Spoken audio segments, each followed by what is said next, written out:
Hi, I'm Alan R. This is Motor Matters, the channel that I hope you've subscribed to. And if you haven't subscribed yet, hit that subscribe button because then you can get all our latest videos as we publish them. Today we're featuring the Opel Zafira Life. Now, for those of you that remember the name Opel Zafira, forget it because not the same. It's changed. That was an MPV. This is a bus. I'm going to just call it that because that's what it is. They launched it very recently in South Africa. I was at the launch. There is a video on the channel already from the launch. There are two models in the range. There's the Edition and the Elegance. This is the Edition, the lower spec one. But I say lower with a bit of tongue in cheek because there's nothing low spec about this vehicle as far as I'm concerned. It's got plenty. You can see it's got Opel's intelligent lighting system. It's got daytime running lights. It's got fog lights down at the bottom. It's got all those kind of features that you'd expect on a modern vehicle. You can see a very sloping nose, but a very short, stubby nose. But then again, as I said, it's a bus.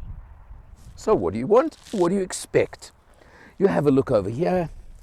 Two-tone bicolor mag wheels on your 17 inches over here. Remember, this is a vehicle built for comfort. And I'm going to stress that many, many times during this video because I think it's a very important fact. Nice big front doors, but I'm going to show you something quickly now while we're here. You open the door, it opens nice and wide, as you can see, and you've got a lovely place here to step, which works nicely.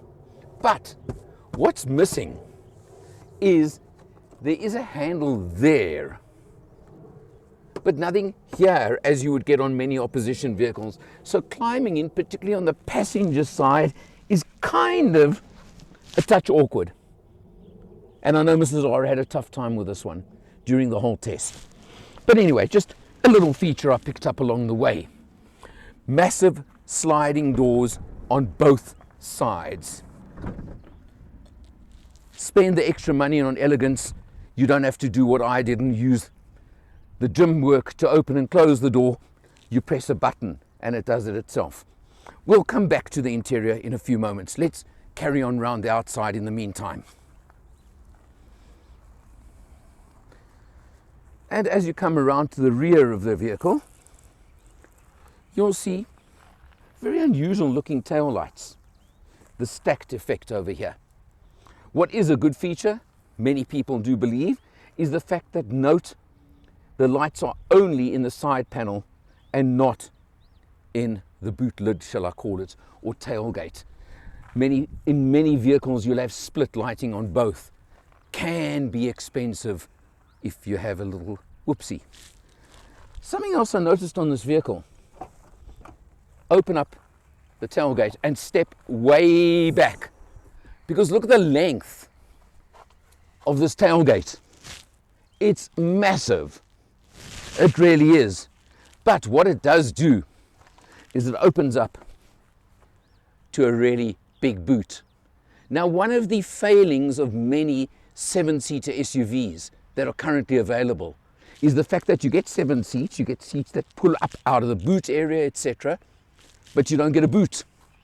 Well, there's a funny flimsy little shelf over here. Kind of wonder why it's there. But in fact, let me pop it out the way quickly. Because look at the space you get in the boot. I think it measures something like 1,000 liters. The reason it's so big is it's pretty far that way, but look at the height. Because you can load at least up to the top of the seats. At very least, if not even higher. So just imagine you're traveling with a family, you've got pretty big suitcases, you could stack them upright, and you could get a lot of suitcases in the back of here. Also, a feature I really like is you haven't got to lift them much, and you certainly haven't got a lip to load them over. So loading, offloading for luggage, absolutely ideal. It really is. Now, obviously, again, if you spend the extra money for the elegance, you wouldn't have to do what I'm doing now. And you wouldn't have to close it like that. You'd press a button and it closes itself. But that's where the difference in price would come in. And that's what it's about. Both versions are powered by Opel's 2-litre 4-cylinder turbodiesel engine. 110 kilowatts, 370 Newton meters of torque. More than enough to give you amazing, excellent cruising ability in a family bus. And that's all you can ask for. Driving the front wheels through an 8-speed automatic gearbox. Nice gearbox as well. You'll see a lot more on the road. Let's check it out inside, very important. The accommodation for the back and for the passengers. There are a number of features that I do quite like over here. Let me show you something. For example, the middle row is split 3 backrests, but the base is 2/3, 1/3. But look here, you can adjust it for legroom for the middle row or for the rear row. That's as far forward as it goes, and that's as far back as it goes. So depending on where your passengers are, you can adjust to make allowance for each row of people. Obviously, maybe many people would simply compromise somewhere in the middle to give both rows good room, but that's the beauty of choice. Another very interesting feature I noticed, there are 6 ISOFIX fittings, 3 and 3. I haven't seen that before. Maybe you'd have to check on the width of some of the baby seats you get these days, but the fact is you can put 6 in. And something else that is nice is when you're wanting to get in the rear, you just flip it like that to allow entry and egress to the rear of the car, or should I say the 3rd row. Okay, well now of course my favorite test with any 7 or 8-seater vehicle like this is, can I get in and out of the back comfortably or can't I?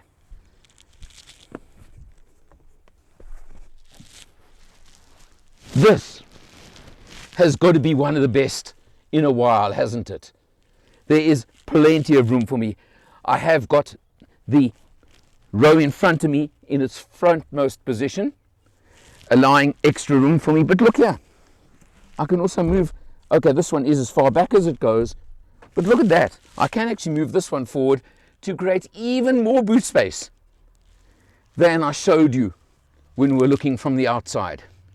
So wow, do you want boot space? Do you want passenger space? Do you want legroom? Don't you want legroom?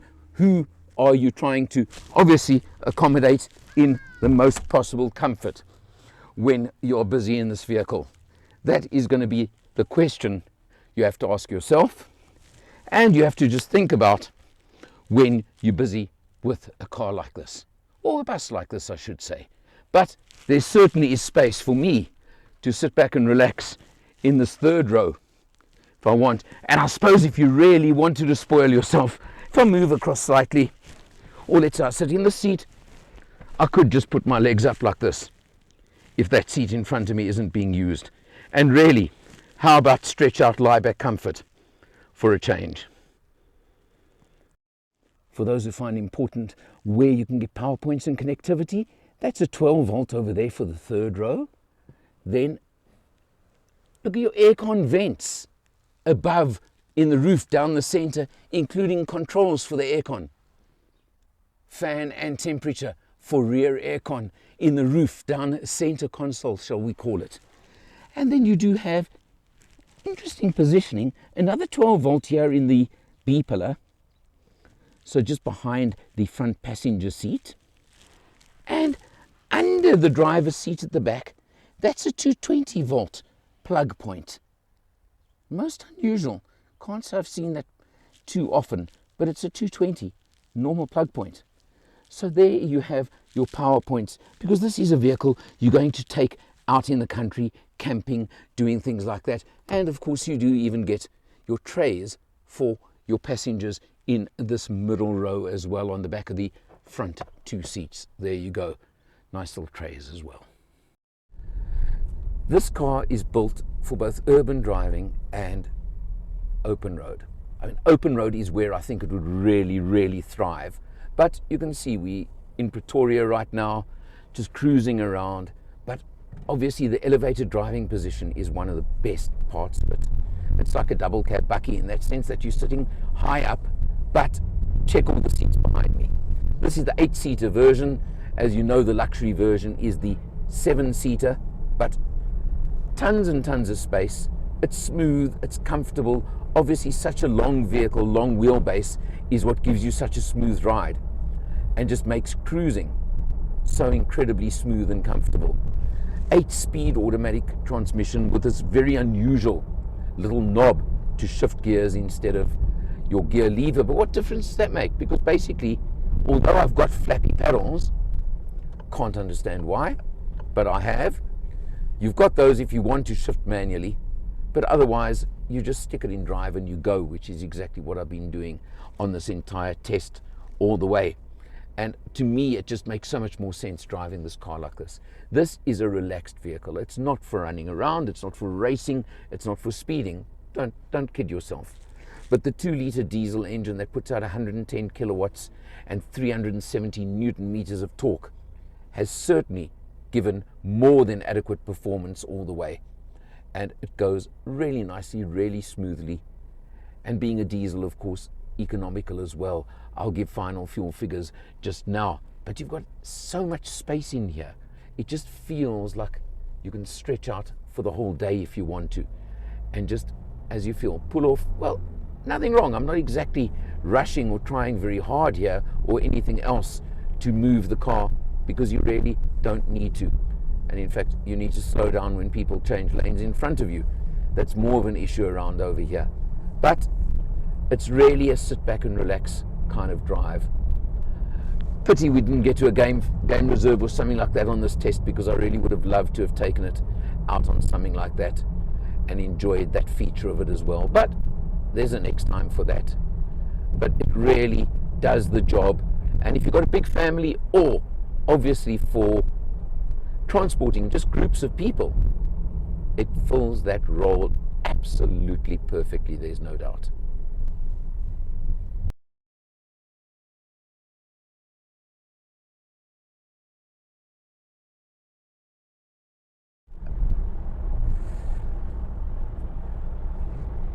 Open road or freeway is definitely one of the best spots for this vehicle. Cruising along, you can see we're on a nice freeway, Pretoria to Joburg, and I'm sitting at 110 at the moment, and you can't even feel it. But I can tell you, you've got cruise control if you want it. Bit of an old-fashioned system that you set up from this extra stalk on the steering wheel over here, but you know what, when you set it up and it works. But you can just feel, you could sit at these kind of speeds day in, day out, to Durban, to Cape Town. It wouldn't matter where you're going, or just through the game reserve. And you can have the whole family with you, whole group of you. Imagine the party you can have in this bus, that's for sure. But it is just so smooth, and that's what I really like. The power figures, it's enough to overtake if you want. Look at this, if I just put my foot down quickly, shifts down a gear or two, and there we go, easy. So overtaking will never be a problem either, and that's something one always just has to be sure of when you're looking at a vehicle of this sort, that you've got enough power for an overtake when you're out in the country. And I'll say it's not obviously a V8 turbo or anything like that, but it certainly will give you sufficient safety margins for a good overtake when you need it. Starting off behind the wheel as we always do. Look at that, we've done 638.7 kilometers so far on this test. Nice big 70-litre fuel tank, which also helps. But the important figure, 280k still left in the tank. And if I scroll, you'll see right now averaging 7.8 litres per 100. Now that's not bad for a nice big bus like this, I think. And taking into account the fact that a lot of this test has actually been urban driving, I think that's an excellent result. Nice level of the window for me. Often on cars I find that my elbow is either up there or down there or whatever. If I'm trying to lean on the armrest or on the window, shall I say, it sits nicely for me. And look there, your front windows and mirrors, etc. controls are right there. Interesting now, a couple of things I'm going to show you. First of all, on Edition you get the old-fashioned key. No push button start, nothing of that sort. I really have no complaint about that. I've shown you to scroll through the trip computer, etc. You just press on there, works nice and easily. Now, interesting, look here, flappy pedals. Very interesting, especially when you consider, notice something. There isn't a single button on the steering wheel. When last did you see that? Especially in a bigger vehicle, maybe on some real base model vehicles. And over here, just to find it for you and show you, that's your cruise control over there. To set your cruise control hidden behind the steering wheel, but that's not a problem because once you know it's there, you set it and you leave it like you should do. So I don't have a problem with that either. Now let's just start lower down over here for a change. That's your gear lever, gear control, what do you want to call it? But that's how you shift gears. So no gear lever sticking up, nothing of the sort. Button there if you want to use manual mode, and then of course you would use your flappy pedals, which I will tell you straight out, I didn't touch during this test. I really just don't see that flappy pedals make any sense with a vehicle of this sort. But that's just me, and let's not go any further on that one. You've got a relatively small screen considering the vehicle, but it certainly does everything you want. You can see it's on my phone at the moment. It works nicely. Press the button there, you get your different controls. There you get telephone, Android Auto linked extremely easily and very nicely as far as I was concerned on this vehicle. It really actually was a pleasure and linked very quickly, and I used maps a couple of times on this vehicle. And of course, if I swing this rotary there, you get your overhead view and reverse camera. And what I found quite interesting, this reverse camera works nicely. Note it even shows you the tow bar over there. But as you get very close to something behind the vehicle, it actually changes the view to an overhead and shows you literally how much room you can still reverse by until you're going to hit something hard. So I thought that was quite a nice little extra feature. Below here you can see you've got dual zone automatic air conditioning, or what I call climate control. Again, very effective, and remember you've got the zone in the rear as well with its own controls. I showed you that just now. So you've got that feature which works nicely. If you bring the camera here quickly, just below the air conditioning. Well done, Opel. I've complained about a number of test cars lately that the slot over here is too small for my cell phone. This is one of the few lately where my phone actually fitted and stayed there very nicely and actually didn't slide around, fall around, do everything of that sort. So I really appreciate that slot over there with a USB and a 12 volt right next to it. The only 12 volt I can find in this vehicle, unless I'm missing something, which is a bit of a strange feature. But having said that they've got such a nice spot for your phone over there, there's something lacking in this vehicle. My keys, which obviously one needs to have with you, and I don't like having them dangle from the ignition all the time. Where do I put my keys? There is a little spot there. They're going to rattle. Obviously because of the design of the vehicle. There's no lidded cubby hole, no lidded armrest or anything of the sort for me to drop my keys into. The only thing I could find was one up there on top of the dash. But first of all, it's quite a reach, and secondly, they'll rattle around in there like you can't believe. So I must say, it's more the design and the style of vehicle.